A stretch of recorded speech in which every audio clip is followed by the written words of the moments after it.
खुलुमबाय, आं जनालि बर'। नोंथांमोनखौ गिबियावनो आंनि चेनेलाव बरायनानै लाग्रोनाय जाबाय। दिनै 2023 मायथाइनि 18 नभेम्बर। नोंथांमोननि थाखाय आं गोदान खौरां लानानै फैबावलायबाय।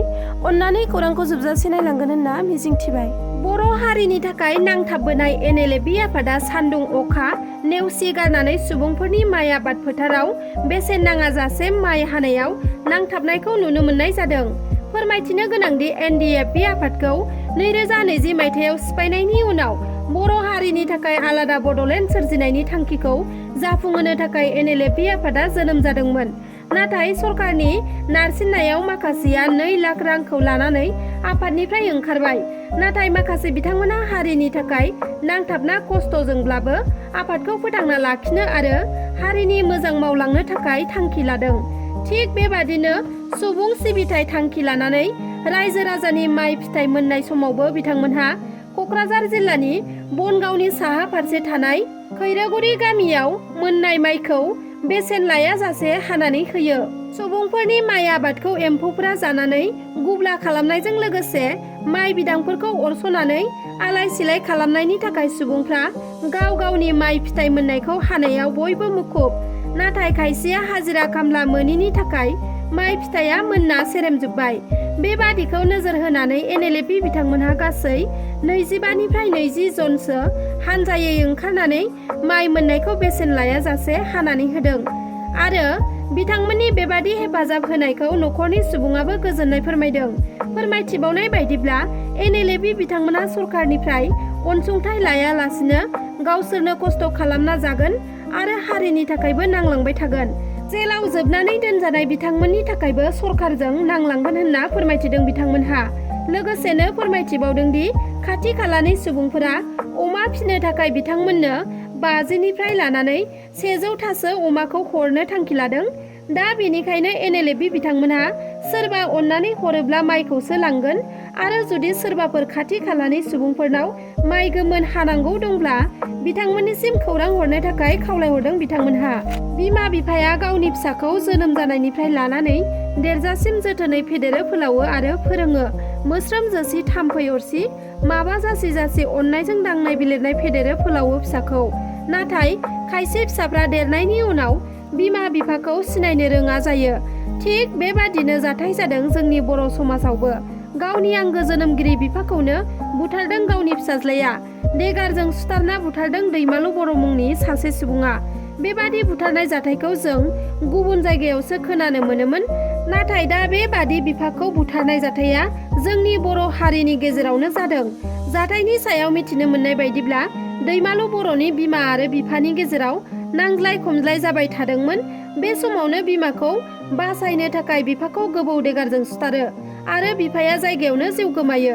बे जाथाया जादों सनितपुर जिल्लानि सिङाव थानाय खैलाजुलि गामियाव।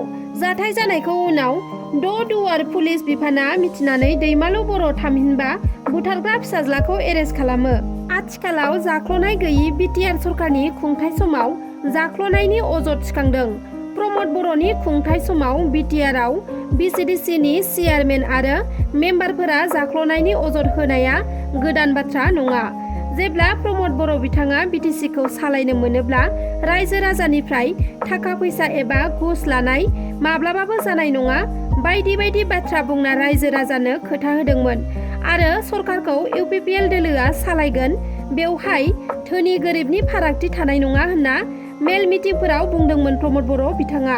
नाथाय UPPL दोलोनि BCDC चेयारमेन गामिनि मेम्बार बिथांमोनहा न', रान्दिनि पेन्सन, बोराय बुरि पेन्सन, अरुणोदय आसनिनि खामानि बायदि बायदि खामानिखौ रां एबा घुस लानानै मावनायनिसो अजद थिखांदों।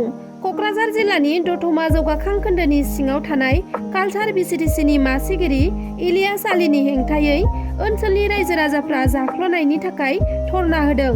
BCDC-नि चेयारमेन इलियास आलीया रायजो राजानिफ्राय सरकारनि न' थामहिनबा PMAYG न'नि मुलाम्फागिरि गरिब न'खरनिफ्राय न'खरसेयाव 10,000 राङै घुस बिदोंमोन आरो अरुणोदय आसनिनि मावनो लानाय खामानिखौ मावना होनो थाखायबो सासेयाव 1,000 राङै घुस लादोंमोन। बेबादि जायगानि सुबुंफोरनाव घुस लानायनि थाखाय गासै रायजो नाङैनो पिसिडिसिनि चेयारमेन इलियास आलीखौ चेयारमेन बिबाननिफ्राय बोख्लायनांगौनि दाबिजों गोख्रों धरना हाबाफारि लादों ओनसोलनि रायजो राजा बिथांमोनहा। गुबुन फारसेथिं रायजो राजाफोरनि सायाव जाख्ल'नायजों लोब्बा गोनां कालचार पिसिडिसिनि इउपिपिएल हान्जानि मासिगिरि इलियास आलीनि सायाव नायबिजिरनानै गोख्रों राहा लानांगौ होनना जायगानि एमएलए रबिराम नार्जारिया बिटिसिनि गाहाय मावफुं सोद्रोमा प्रमद बर' बिथांखौ खावलायहरो।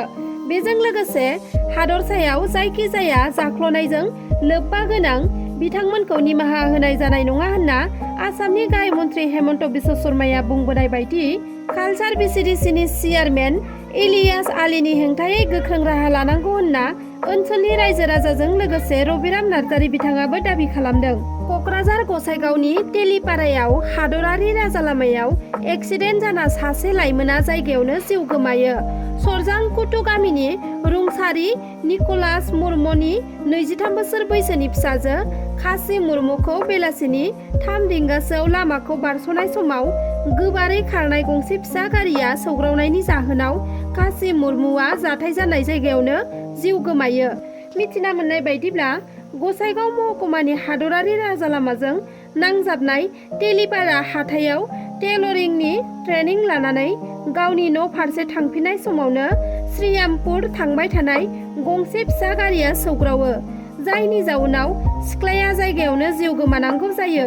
दुखुनांथावै एक्सिडेन्ट जानानै लाइमोना थैनायनि उनाव जाथायसालियाव गसाइगाव पुलिसा नुजाथि होयो आरो पस्टमर्टम आनजादनि थाखाय थैनाय सह'खौ बोखांनानै मेडिकेलसिम दैथायहरो आरो जाब्रबथाय खालामना खारखुमा लांनाय गारिखौ नागिरनाय खामानिखौ पुलिस बिफाना जागायजेनबाय। सानथिं बाथिं सिखाव दाखेथिनि उदखार। साननि समावनो फोरोंगिरिनि सायाव गुलि गावनानै लुथिनानै लांदों रांजों लोगोसे मटर साइकेलखौ। बे जाथाया गलाघाट जिल्लानि बगाघाटनि लताबारियाव जादों। दासान्दि सिगांनिफ्राय बांसिन सिखाव दाखेथि जादों। सिखाव दाखेथिनि थाखाय गोजोन गैयै जानो गोनां जादों नोगोरारिफ्रा। बे खेबाव बगाघाटनि लताबारियाव सासे फोरोंगिरिनि आथिङाव गुलि गावनानै रांनि बेगजों लोगोसे मटर साइकेलखौ लानानै थांदों दाखाथिफ्रा। गुलि गावजानानै लुथिजानाय फोरोंगिरिनि मुङा उदय सांमामोन। बिथाङा दिपालु फोथार हाइ स्कुलनि फोरोंगिरिमोन। खौराङाव फोरमायनाय बायदिब्ला सानजौफु समाव बिथाङा फरायसालिनिफ्राय न' फारसे फैबाय थानाय समावनो मटर साइकेलजों फैनाय सानै दाखाथिया बिथांखौ बेंथेदों। बिनि उनाव सिगि सग' खालामनानै बिथांनि आथिङाव गुलि गावदों आरो बिथांनि रांजों लोगोसे बिथांनि मटर साइकेलखौबो लानानै खारलांदों। गुलि गावजानानै जोखोम जानाय हालोदाव गोग्लैनानै थानो गोनां जादों फोरोंगिरिया। उनाव गावनि लोगो फोरोंगिरिफोरनो खौरां हरनायावसो बिथांमोनहा नुजाथिफैनायाव आरो रायजो राजानि मददाव फोरोंगिरि उदय सांमाखौ Jorhat medical college and hospital फारसे दैथायहरनाय जादों। उत्तराखन्डआव थांनाय रबिबारखालि सुरुं सिङाव नांथानानै थानाय गासै सा 40 सुबुंफोरा बयबो गोथाङैनो दं होनना मिथिना मोन्दों। नाथाय गोबां दिहुननो जुजिब्लाबो दिनैसिमबो बिथांमोनखौ दिहुननो हायाखै। बिनिखायनो नरिया आरो थाइलेण्डनि एक्सपार्टफोरखौ हायार लाबोनाय जादों आरो जिउ रैखाथि होनो थाखाय सुरुंनि हा गिसि खाना गोग्लैनायखौ जावखांगासिनो दं होनना मिथिना मोन्दों।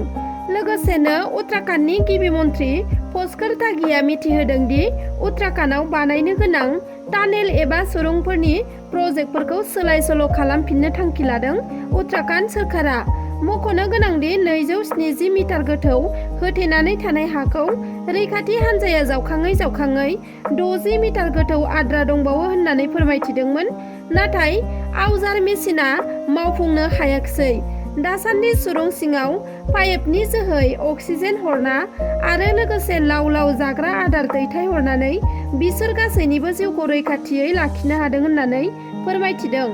बे दुखुनांथाव आरो गिख्रंथाव जाथायखौ खौरां लानो थाखाय गिबि मन्त्रि पुष्कर सिं धामीया गावनो अटरकास्टनि जोहै बै सुरुं एबा टानेलाव थांनानै खौरां लाहैदों आरो लोगोसेनो रैखाथिनि थाखायबो माबोरै राहा लाजायो मावख'गिरि आरो इन्जिनियारफोरजों सावरायहैदों होननानै मिथिहोदों आरो ESDRFजों लोगोसे NDRFनि जवानफोरखौबो रैखाथिनि खामानियाव थिसननाय जादों होननानै फोरमायथिदों।